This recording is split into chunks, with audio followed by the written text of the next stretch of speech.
110년 전쯤에 세상을 떠난 E.M. 바운즈라는 분이 있습니다. 그의 쓴 여러 권의 책들, 특별히 기도를 주제로 한 책들이 지난 100여 년 그의 살아있을 동안, 또 그가 세상을 떠난 이후에 기독교 고전처럼 읽혀지는 몇 권의 책들 중에 기도의 심장, 그런 책이 있습니다. 읽다 보면 마가복음 11장 24절에 예수님의 기도에 관한 교훈을 인용하는 말씀을 찾아볼 수 있습니다.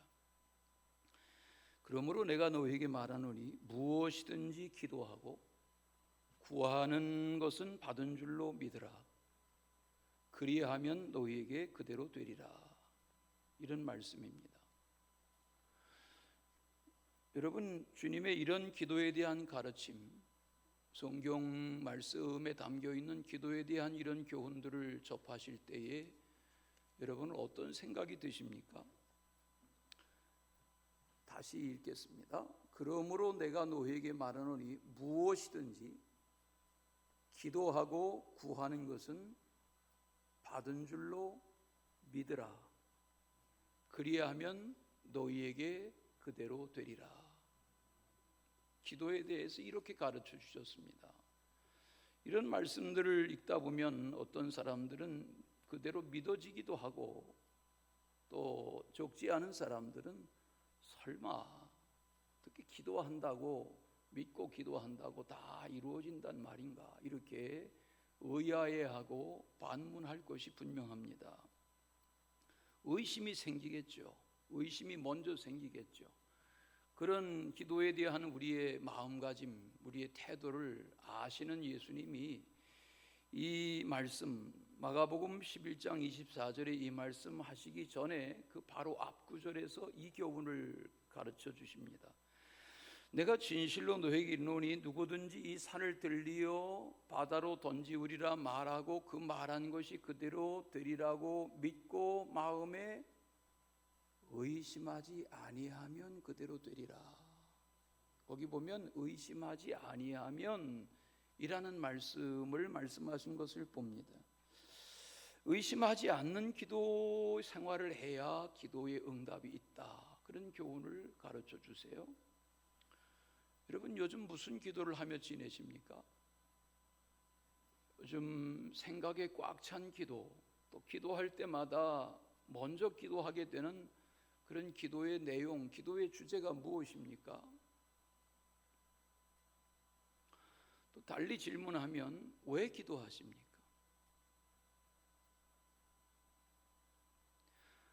또 다른 질문으로 하면 그러면 왜 기도하지 않으십니까?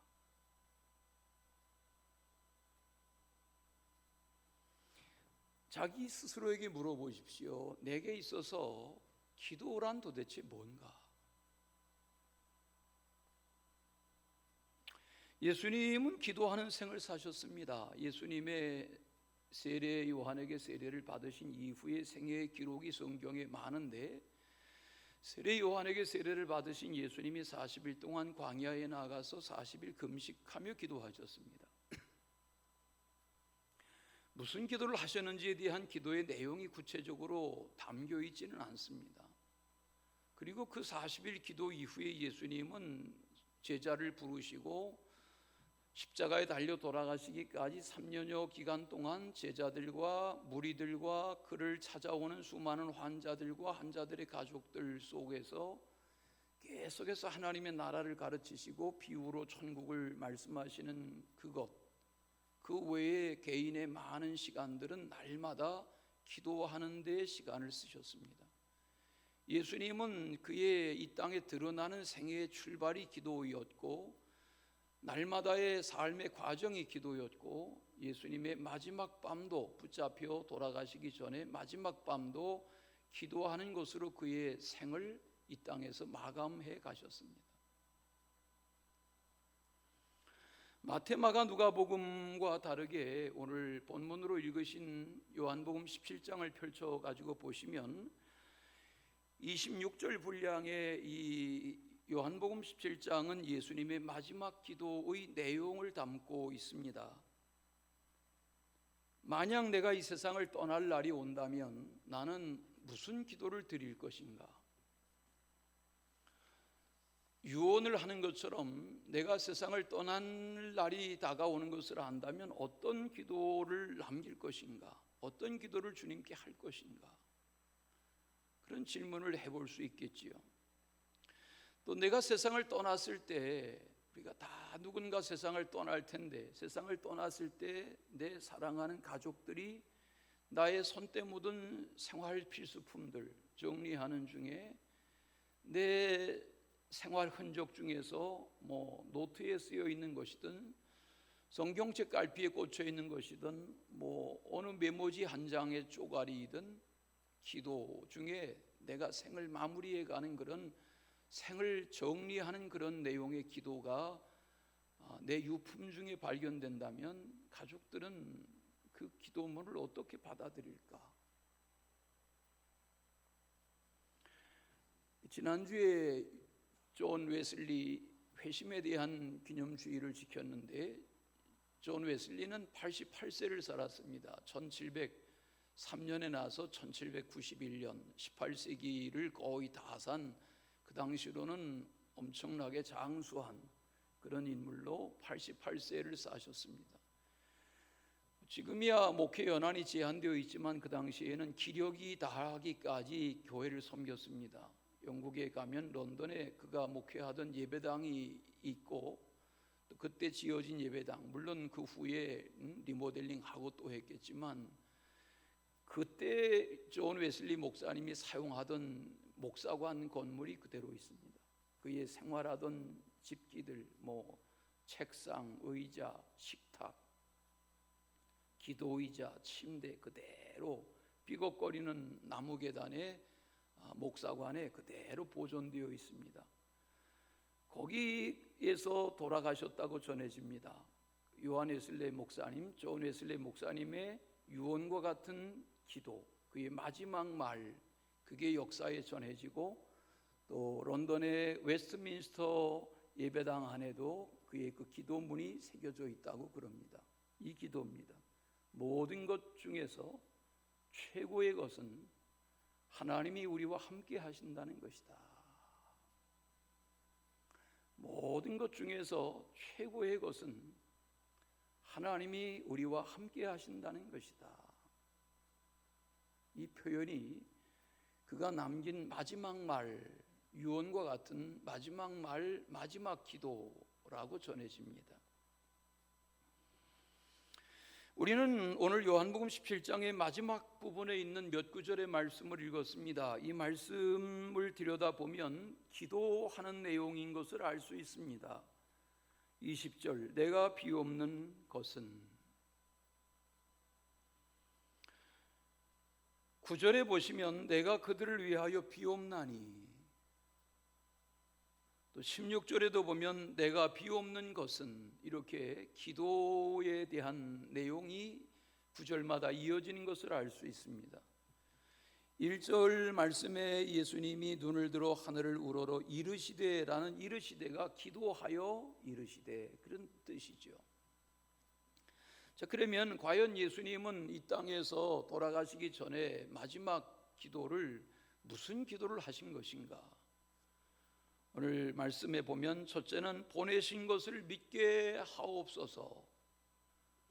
예수님 자신이 하나님으로부터 이 땅에 보냄받은 자인 것을 저들로 믿게 해주세요. 이런 기도를 드렸습니다. 오늘 읽은 말씀 본문을 잘 들여다보시면 반복되는 표현이 있습니다. 아버지께서 내 안에, 내가 아버지 안에, 혹은 저들이 내 안에, 내가 저들 안에, 이런 표현을 반복하시는 것을 알 수 있습니다. 하나님과 예수 그리스도가 일치되고 연합한 분이신 것을, 그 관계를 알 수 있습니다. 이 17장 전체에 가장 하나님에 대해서 자주 쓰는 표현이 뭐지요? 아버지. 계속해서 아버지란 표현을 쓰고, 그 아버지와 아들의 관계, 하나님과 예수 그리스도와의 관계에 대해서 말씀하면서 연합, 일치, 내 주, 내 안에 들어와서 거하시는 내 주, 혹은 내 죄, 이런 관계에 대한 표현들이 계속 반복됩니다. 또 오늘 읽으신 21절, 22절, 23절에는 하나라는 표현이 자주 반복되는 것을 알 수 있습니다. 예수님이 이 땅에 보내심을 받은 목적은 죄로 인해서 나뉘었던, 죄로 인해서 갈라졌던, 죄로 인해서 하나님과 반목되었던 관계를 회복시켜서 하나님 안에 하나가 되게 하시려는 것, 이것이 예수님이 이 땅에 보냄을 받은 목적이셨습니다. 세상 사람들은 예수님과 하나님과의 관계, 예수님이 천지를 창조하시고 이 땅의 모든 것을 관장하고 주관하고 섭리하시는 하나님의 아들이 사람의 몸을 입고 이 땅에 왔다 하는 이 하나님과 예수 그리스도와의 관계를 세상 사람들은 받아들이려 하지 않습니다. 믿으려 하지 않습니다. 말도 안 된다, 그런 엉터리 같은 소리 하지 말아라, 그걸 믿는 너희들은 참 이상한 집단이다, 이렇게 여깁니다.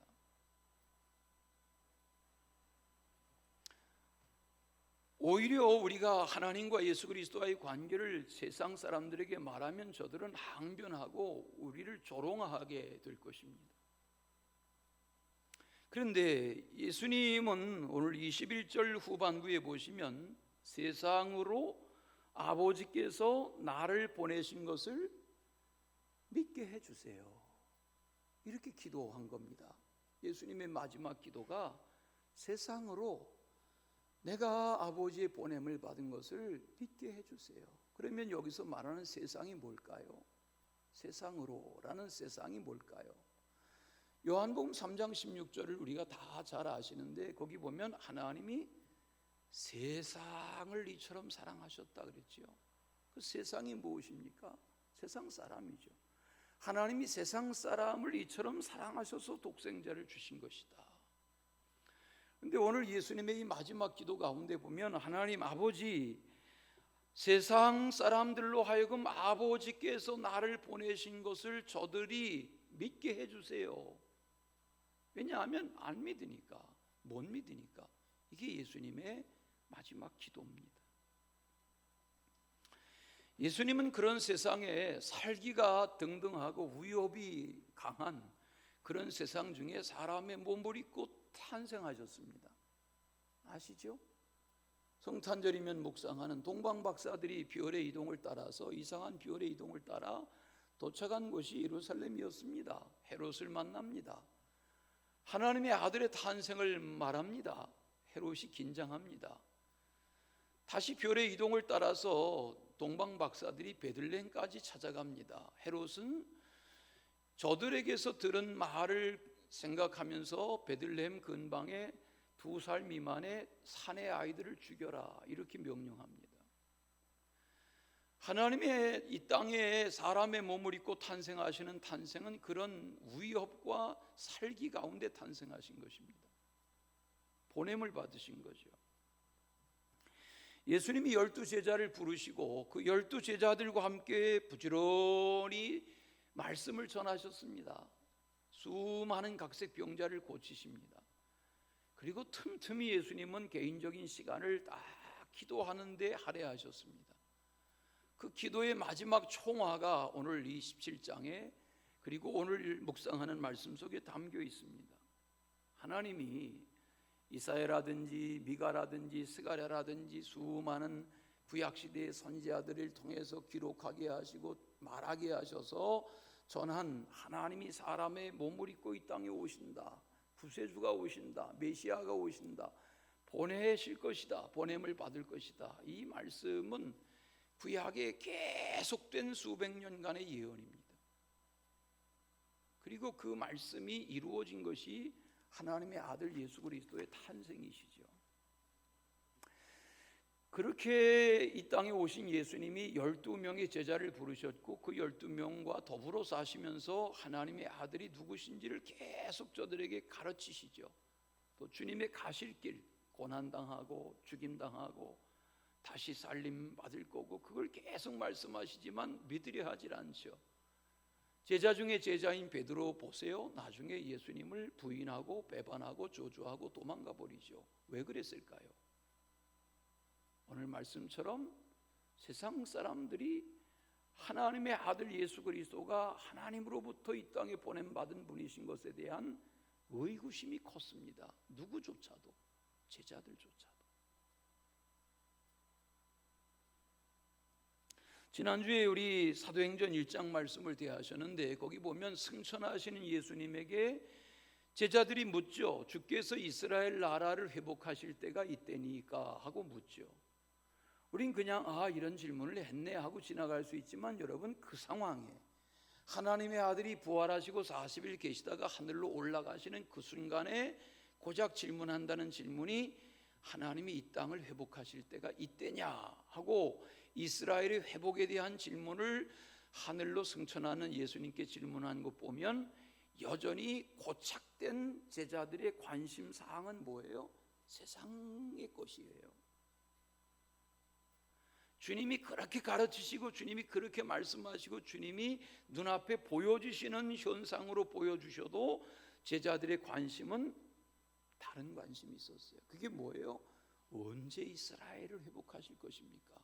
오늘날로 말하면 뭐예요? 언제 남북 통일됩니까? 뭐 이런 얘기예요.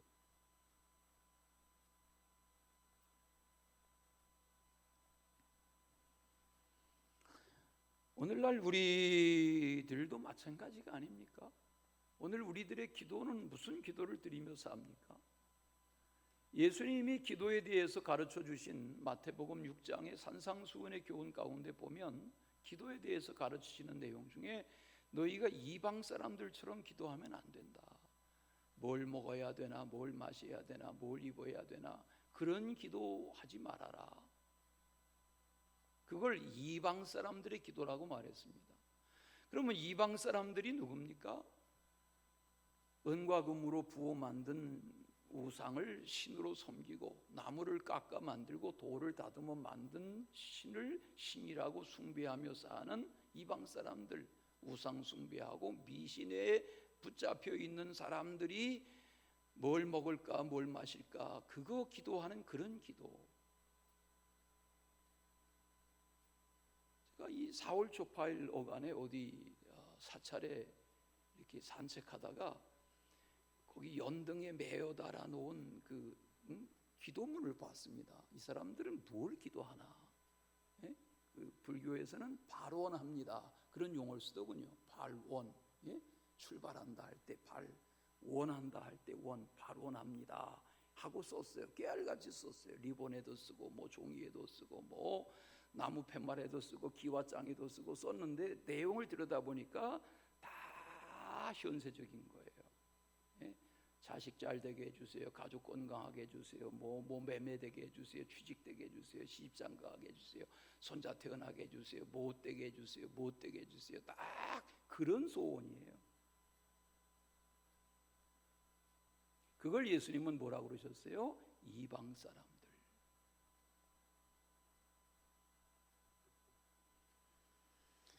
그러면 예수님은 그런 기도에 대해서 말씀하시면서 어떻게 기도하라고 가르쳐 주셨습니까? 너희들은 그런 거 기도하는 것으로 멈춰서는 안 된다. 그 앞에 보면 마태복음 6장 31절, 32절 거기에 그러므로 염려하여 이르기를 이렇게 말씀하셨어요.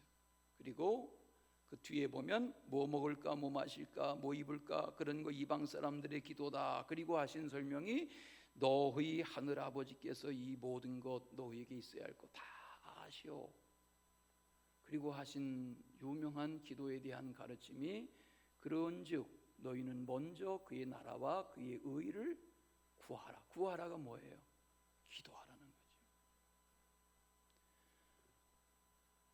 하나님을 믿는 신자들의 기도의 우선순위는 하나님의 나라를 기도하고 하나님의 의를 성취를 위해서 기도하는 것이어야 한다는 거죠.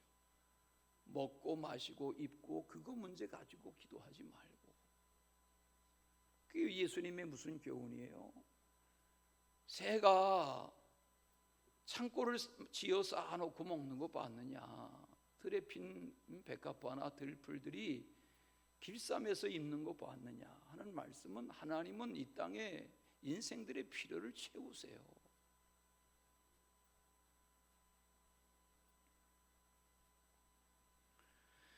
구하라는 말씀은 기도하라는 교훈이죠.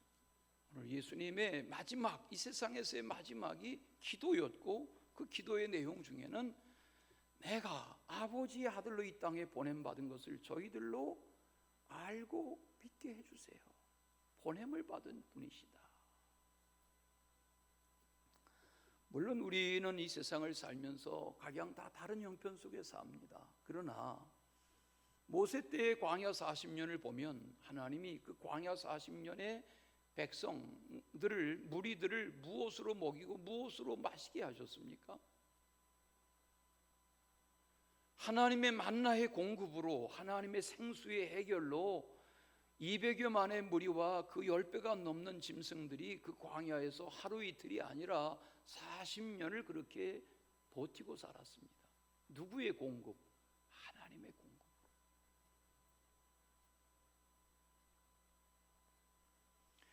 그러므로 우리는 각 사람이 분명히 해야 할 것이 있습니다. 우리가 이렇게 이른 아침 예배하시는데 형편이 다 다릅니다. 지금 이 아침의 건강 상태도 다 다르고, 지금의 예배하지만 생각에 가득 찬 무슨 염려도 다르고, 가정 형편도 다르고, 경제력도 다르고, 사회적인 지위도 다르고, 삶의 공간도 다르고, 다 다르죠. 형편이, 여건이 다 다르죠. 이것만 이루어졌으면 좋겠다 생각하는 그런 급한 기도가 있을 수 있지요. 그러나 다 우리는 다른 형편 속에 살지요. 그럼 우리는 이 세상을 어떻게 살아가야 하는 것입니까? 하나님이 원하시는 것이 뭡니까? 아버지 안에 내가, 내 안에 아버지가, 저들 안에 내가, 또 내 안에 저들이 하나가 되어 아버지 안에서 아버지가 나를 보내신 것이 무엇인지를 저들로 깨닫게 해주시고, 알게 해주시고, 믿게 해주세요. 이게 예수님의 마지막 기도였습니다. 여러분에게 있어서 예수님이 누구십니까? 왜 우리가 하나님 하나님 하며 사는 것입니까?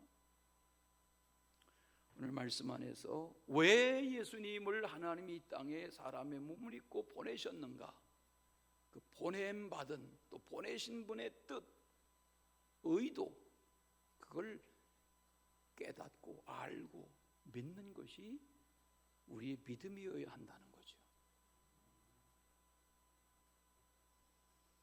하나라는 말씀이 오늘 본문에 여러 번 나옵니다. 하나, 다 같이 하나. 하나회가 아니고요, 하나. 우리 부르는 복음성가 중에 우리는 사랑의 띠로 무엇이 되었습니다? 잘 아시네요. 네, 하나가 되는 것이 쉽습니까? 어렵습니까? 어렵습니다. 하나가 되는 것이 어렵습니다. 가족이라도, 부부라도, 내가 낳은 자식이라도 하나가 되는 것이 어렵습니다. 더군다나 이 세상 사람들 중에, 다 죄의 와악 속에 살아가는 세상 사람들 중에 하나님이 그리스도를 통해서 부르셔서 아버지 안에 내가, 내 안에 아버지가 하나인 것 같이 저들로 내 안에 하나가 되게 해주세요. 이렇게 기도하는 것입니다. 그런 은혜를 구하는 그런 공동체, 또 그런 나날 되시기를 축원합니다. 25절에 보실까요? 오늘 본문으로 읽으신 25절에도 보면 세상 사람들은 두 종류로 나뉘는 것을 알 수 있습니다. 하나님 아버지와 주 예수 그리스도가 누구신지를 아는 자가 있고, 그 반대로 모르는 자가 있습니다. 하나님이 누군지, 예수님이 누군지, 왜 다 세상 이렇게 살다 가는 거지, 무슨 하나님, 영생, 천국, 전국, 그런 거 나 관심 없다, 이렇게 사는 이들로 나뉩니다. 자, 그러면 질문해 보겠습니다. 영생이 무엇입니까? 우리 성가대원 가운 입으셔서 좀 답답하시죠? 마스크도 쓰시고 가운도 입으시고 완전 무장을 하셨는데 질문하겠습니다. 영생이 무엇입니까? 오늘 요한복음 17장에 보시면 3절에 영생이 무엇인가 하는 질문에 답이 있습니다. 3절. 요한복음 17장 3절 다 같이 영생은 곧 유일하신 참 하나님과 그가 보내신 자 예수 그리스도를 아는 것입니다. 여러분 스스로 속으로 설명해 보십시오. 대답해 보십시오. 영생이 무엇입니까? 하나님 아버지와 주 예수 그리스도가 누구신지를 아는 것이 영생이다.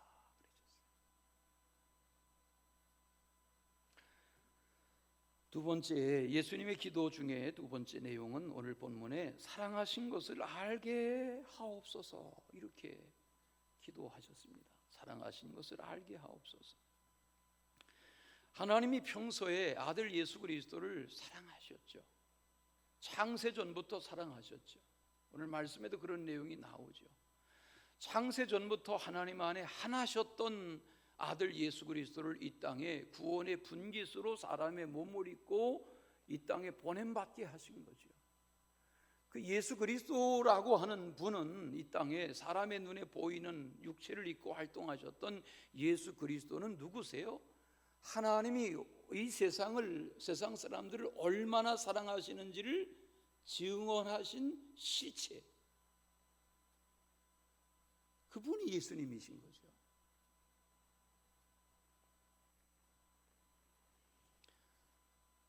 여러분, 부모님이 나를 사랑하시는 것을, 사랑하셔서 키우시고 사랑하시는 것을 아는 것이 철이 드는 거 아닙니까?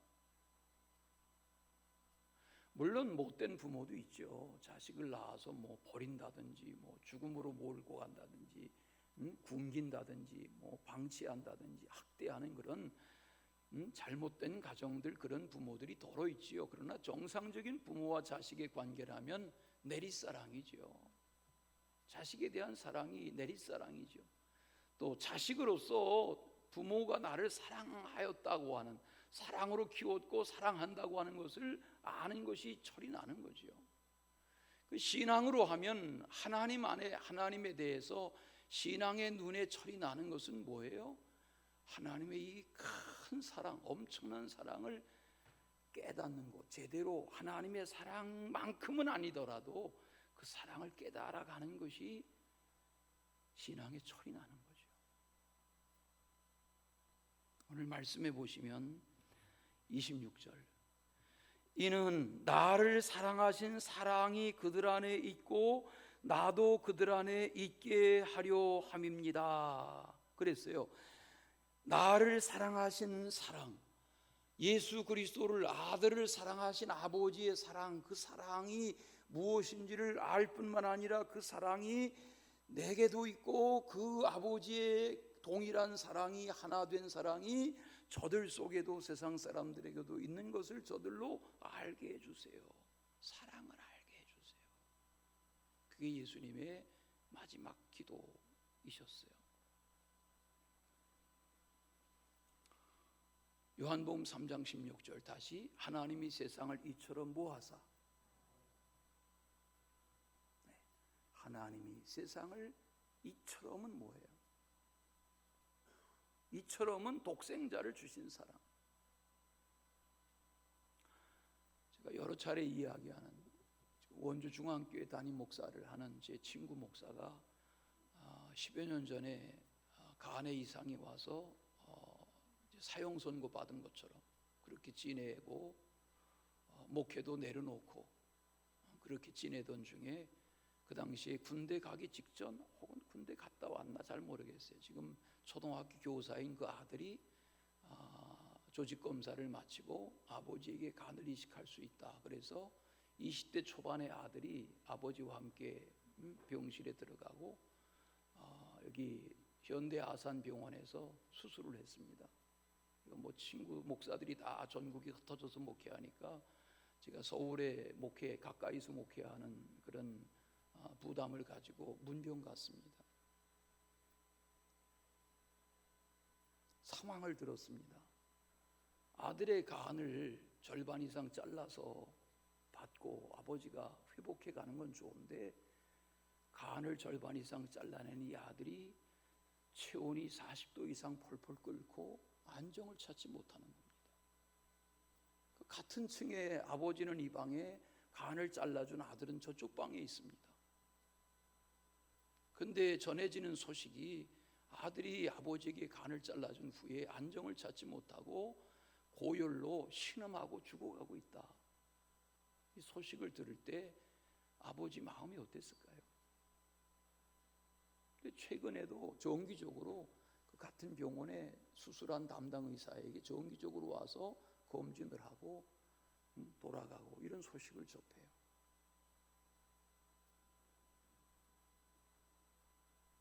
사랑에 대한 설명을 나누는 거예요. 사랑이 뭔가요? 오늘 말씀에 보면 나를 사랑하신 사랑이 그들 안에 있고 나도 그들 안에 있게 해주세요. 이렇게 기도하고 계세요. 사랑에 대하여 기도하고 계세요. 23절 보시겠어요? 23절. 그 23절에 보시면 곧 내가 그들 안에 있고 아버지께서 내 안에 계시어 그들로 온전함을 이루어 하나가 되게 하려 함은 아버지께서 나를 보내신 것과 또 나를 사랑하심 같이 나를 사랑하신 같이 그들도 사랑하신 것을. 그래서 여기 그들 밑줄 쳐보세요. 그들 그리고 질문해 보세요. 여기 그들이 누굴까? 그들이 누굴까? 이건 공부해야 되는데요. 여기서 말하는 그들은 그냥 세상 사람들이 아니고 12제자예요. 12제자. 그냥 수많은 세상 무리들 말고 3년을 가르쳐 보려고, 3년을 아버지의 사랑을 깨닫게 해보려고 아버지의 사랑의 화신으로 이 땅에 사람의 몸을 입고 오셔서 함께 뛴 거는 하나님의 아들 예수 그리스도가 누구신지를 저들 제자들에게 알게 해보려고 계속 예수님이 말씀하시고 모범을 보이시고 그렇게 하시는 그 예수님이 하나님 그들로 나를 사랑하신 것 같이 그들도 저 12제자들도 하나님이 사랑하셔서 택하여 뽑으신 제자들인 것을 좀 알게 해주세요. 그 사랑을 알게 해주세요. 그런 얘기.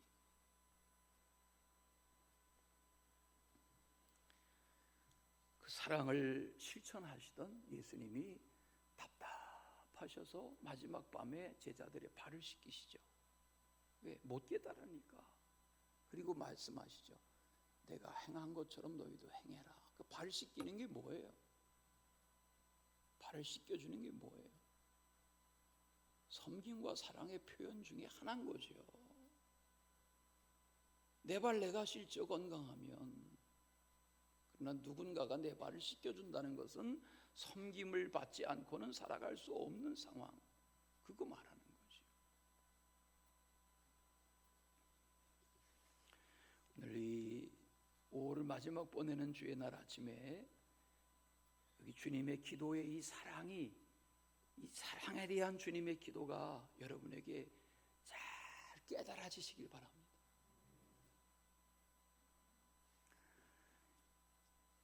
온전함이란 말씀을 하세요. 온전함을 이루어서 그 사랑을 알게 해주시고 그들도 사랑하신 것을 세상으로 알게 좀 해주세요. 그 말을 하는 거예요.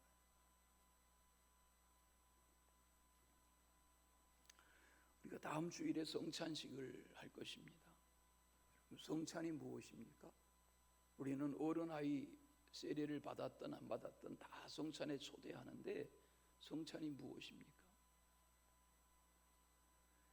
나를 사랑하신 이 하나님의 사랑, 그리스도의 사랑에 대하여 깨달은 이들, 감격한 이들, 그 말씀이 구구절절히 하나님의 사랑으로 내게 받아들여진 이들의 성찬에 참여하는 태도와 또 성찬식이네 하고 그냥 의미 없이 성찬에 참여하는 이들의 성찬은 다른 것입니다.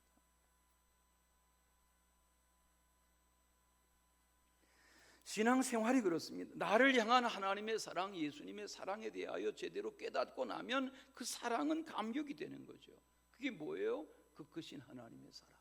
그렇게 찬송하는 거죠. 하늘을 두루마리 삼고 바다를 먹물 삼아도 이렇게 표현하는 거죠.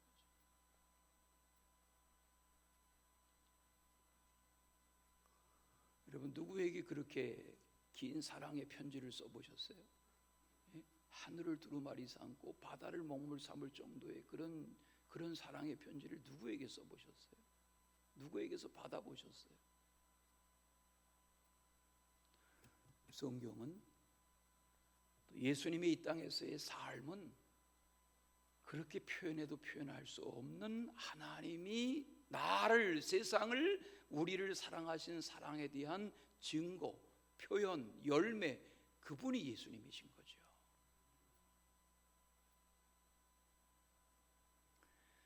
찬송가를 펼쳐서 부르다 보면 304장에 그 찬송이 나오거든요. 그 크신 하나님의 사랑. 그리고 그 다음 장 찬송이 305장 찬송이죠. 305장. 305장 찬송은 뭐예요? 나 같은 죄인 살리신 주 은혜 놀라워. 그러니까 이 사랑에 대한 발견, 깨달음, 자각, 은혜, 체험, 이게 없이 부르는, 그냥 따라 부르는 곡조의 찬양은 아무 의미가 없는 거죠. 저는 저희 교회 성도들이 이 사랑의 화신이신 하나님의 아들이 이 마지막 기도, 사랑을 주제로 하는 기도, 이 기도의 내용이 마음에 절절히 와서 깨달아지는 그런 사랑의 감격으로 찬양하고 예배하고 기도하고 서로를 대하고 그런 우리가 되기를 소원합니다.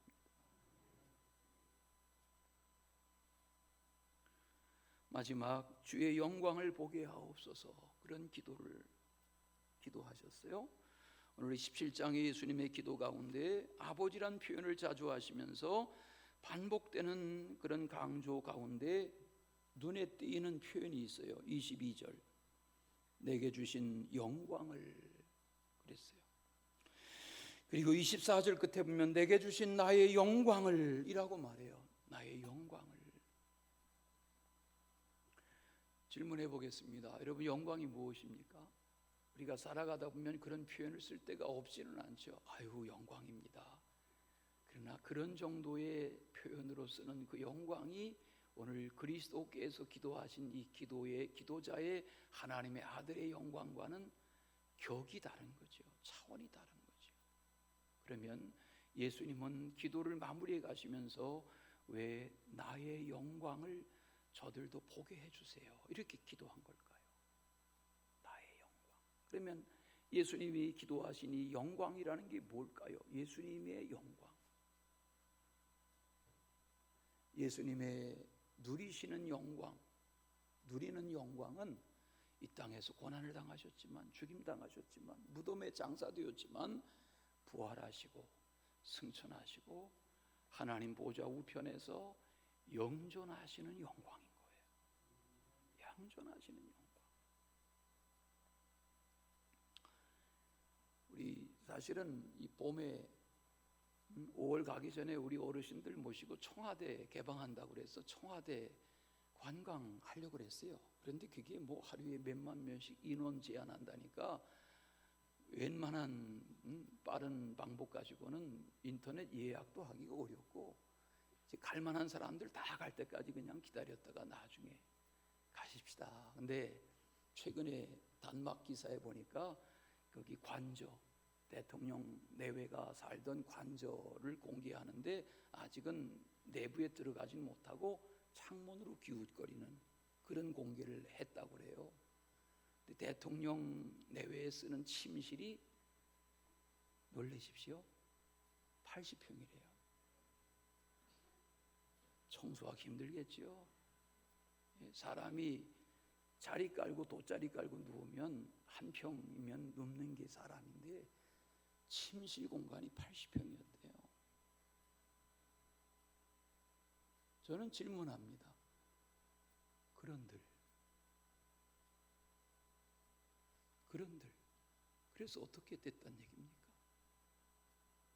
여러분 스스로에게 물어보십시오.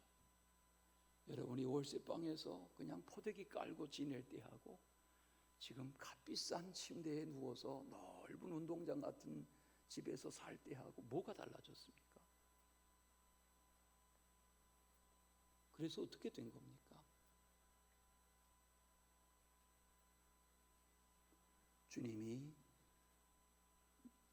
여우도 굴이 있고 새도 깃들 곳이 있지만 인자는 머리 둘 곳이 없다 하시던 주님이 마지막 동산에서 기도하신 기도의 마지막이 뭐예요? 이 나의 영광을 저들로 보게 해주세요.